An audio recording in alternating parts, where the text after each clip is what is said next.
ఇప్పుడు దేశంలోనే అత్యంత ప్రజాదరణ కలిగిన నాయకుడిగా నరేంద్ర మోడీకి పేరుంది.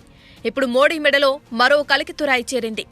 దేశంలోనే ప్రతిష్టాత్మక సంస్థ అయిన టైమ్స్ మెగాపోల్ సర్వే నిర్వహించింది. ఫిబ్రవరి 11, 20 మధ్య దేశంలో అత్యంత విశ్వసనీయతకు నమ్మకం కలిగిన నేత ఎవరు అని ఓటింగ్ పెట్టింది.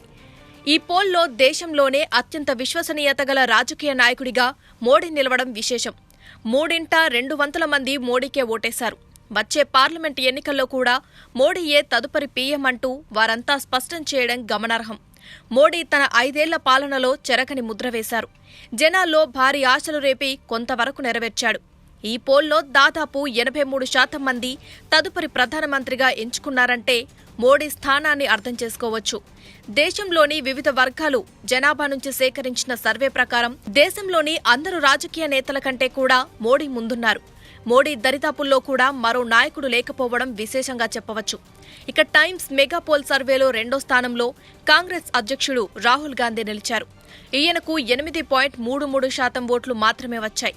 ఇక 3వ స్థానంలో బెంగాల్ సీఎం మమతా బెనర్జీ 1.44% ఓటింగ్తో నిలిచారు.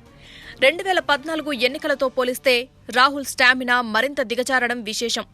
అప్పుడు 31% మంది రాహుల్ నాయకత్వాన్ని సమర్థించగా ఇప్పుడు ఆ స్థాయి మరింత పడిపోయింది. టైమ్స్ పోల్ దేశవ్యాప్తంగా 9 భిన్న భాషలు కలిగిన రాష్ట్రాల్లో ఈ సర్వే నిర్వహించింది.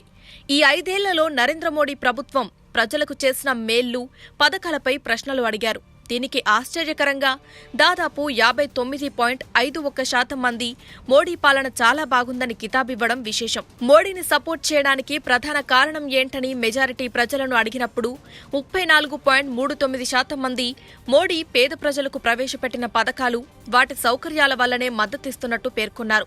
ఇక రామ మందిర నిర్మాణాన్ని మోడీ నెరవేర్చలేదని, అందుకే మద్దతివ్వడం లేదని 35.72% మంది పేర్కొన్నారు. ప్రస్తుతం ట్రెండింగ్ వివాదమైన రాఫెల్పై సర్వేలో ప్రశ్నించగా ఇది 17.5% రానున్న ఎన్నికల్లో ప్రతికూల ప్రభావాన్ని చూపించే అవకాశాలున్నాయని చెప్పారు. ఇక 74.6% మంది మాత్రం రాఫెల్ బీజేపీ కొంప ముంచడం ఖాయమని కుండబద్దలు కొట్టారు.